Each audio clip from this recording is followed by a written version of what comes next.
निवेदन है कि जब भी भगवान से कुछ मांगने का मौका आए ना, तो संसार की चीजें मत मांगा करो। संसार की चीजें अपने आप मिल जाएंगी। हम संसार में हैं, संसार की चीजों की जरूरत सबको पड़ती है। सबको धन चाहिए, सबको सुख चाहिए, सबको शांति चाहिए। धन के बिना तो जीवन में, इस संसार में कोई रह ही नहीं सकता। मैं कह दूं कि मुझे धन की जरूरत नहीं, तो कैसे नहीं है? है किसे नहीं है?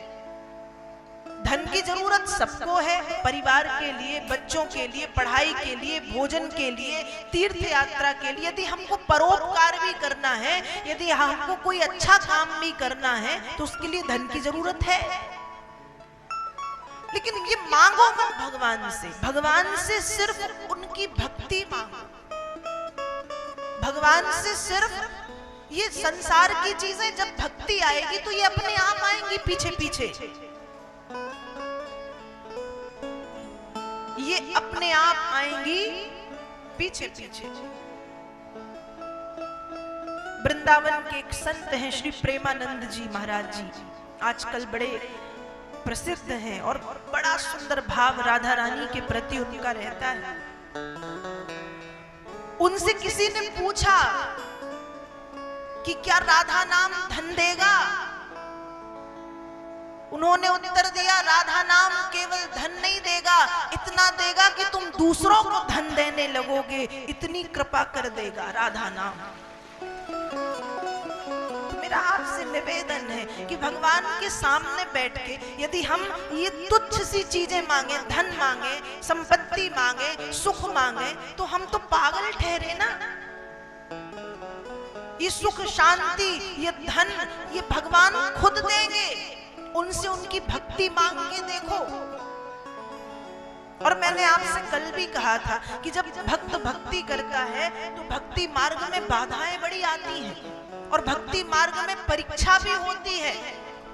और जब व्यक्ति भक्ति करता है तो पूर्व जन्म के जो हमने पाप किए हैं वो जल्दी जल्दी सामने आने लगते हैं, उनका परिणाम।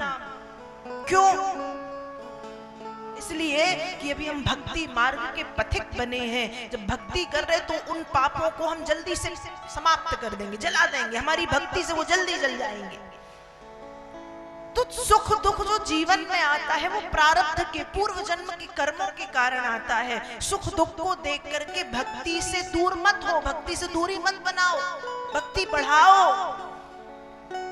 तो प्रहलाद ने भगवान से भक्ति मांगी है, वो भी इतना जब जानते हैं, भले बालक हैं लेकिन जानते तो सब है, तो वो भी भगवान से कुछ भी मांग लेते, स्वर्ग मांग लेते, पूरी पृथ्वी मांग लेते, तीनों लोग मांग लेते, भगवान दे देते, क्योंकि भगवान उस समय उसके प्रेम के बंधन में बंधे हैं, भगवान सब दे देते। लेकिन प्रहलाद जी ने क्या मांगा? केवल भक्ति, क्योंकि प्रहलाद जानते हैं कि जब जीवन में भक्ति आएगी तो मुक्ति, रिद्धियां, सिद्धियां सब पीछे पीछे आ जाएंगी। भक्ति की सब दासी है ये, मुक्ति, रिद्धि, सिद्धि, संपत्ति सब आएगी। इसलिए भगवान से क्या मांगना है? जोर से बोलो, भक्ति मांगना है कि प्रभु भक्ति दे दो, बस भक्ति दे दो और हम हो गए आपके। अब जैसे हमने किसी को कोई चीज दी दान में, तो वो चीज उसकी हो गई, सामने वाले की, सामने वाले की हो गई। अब उसके अच्छे बुरे की जिम्मेवारी किसकी है? सामने वाले की है या नहीं? जैसे हमने किसी को कार दी, क्या कुछ भी दिया, अब हम उससे मुक्त हो गए। अब सामने वाला उसको अच्छे से रखे ना रखे, उसको फेंके, उसको तोड़े, उसका दुरुपयोग करे, उसका सदुपयोग करे, वो जाने। वैसे ही जब हम अपने आप को भगवान को सौंप देते हैं तो हम किसके हो गए? भगवान के। अब अपनी चीज की जिम्मेवारी किसके ऊपर आ गई? भगवान के ऊपर।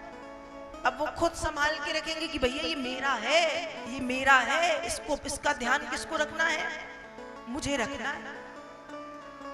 जैसे हम अपनी चीजों का बहुत अच्छे से ध्यान रखते हैं ना। हमारा घर हम अपने हाथ से साफ करते हैं, अपनी गाड़ी अपने हाथ से धोने लगते हैं, अपना बगीचा अपने हाथ से सजाते हैं। वैसे ही जब भक्त भगवान को समर्पित कर देता है अपने आप को, तो भगवान भी कहते ही मेरा है, इसको मुझे देखना है, इसका सुख, इसका दुख, इसकी हानि, इसका लाभ, इसका सब कुछ मुझे देखना है।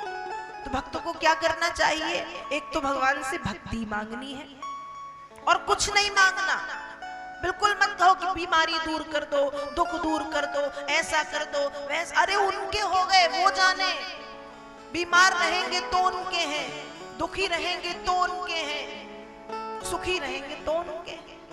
भक्ति मांगे भगवान से।